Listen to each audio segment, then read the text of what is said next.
Me zgjedhjen e drejtuesve të rinj të strukturave, kryedemokrati Sali Berisha e cilëson tashmë të kompletuar procesin zgjedhor në Partinë Demokratike, për të cilin thotë se i shërbeu objektivit të ri për të rritjes. Në konferencën për mediat, Berisha pati falënderime për nënkryetaret e larguar, ndërsa uroi bashkëpunëtorët e rinj të zgjedhur të mërkurën me votën e anëtarëve të Këshillit Kombëtar. Duhet të falenderoj me mirënjohje të gjithë ish bashkëpunëtorët e mi.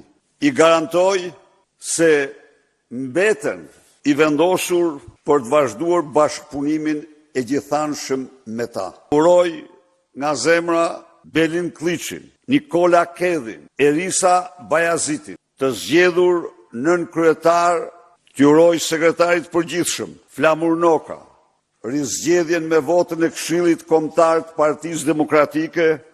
Berisha pati edhe një ndjes ndaj një kandidati në sekretariate, i cili nuk kishte shprehur pëlqimin e tij për të marrë pjesë në garë.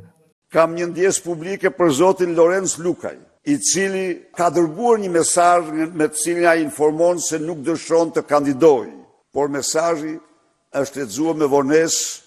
Para gazetarëve, Berisha shprehu qëndrimin e Partisë Demokratike kundër propozimeve të Partisë Socialiste për ndarjen territoriale, duke thënë se majoranca është e vendosur që ta miratojë pa konsensusin e opozitës.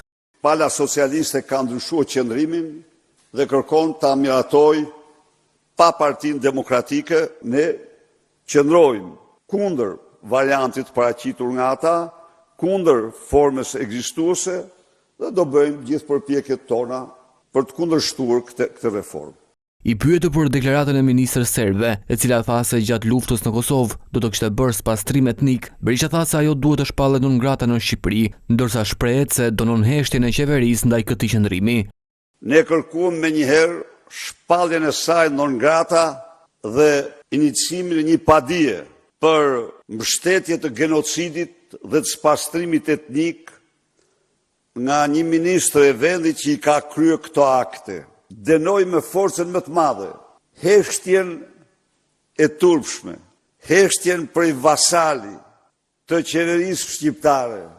Lideri i demokratëve thotë se Rama nuk dënon deklaratën e ministrës serbe, por shpall non grata shqiptarët që marrin pjesë në protestat qytetare.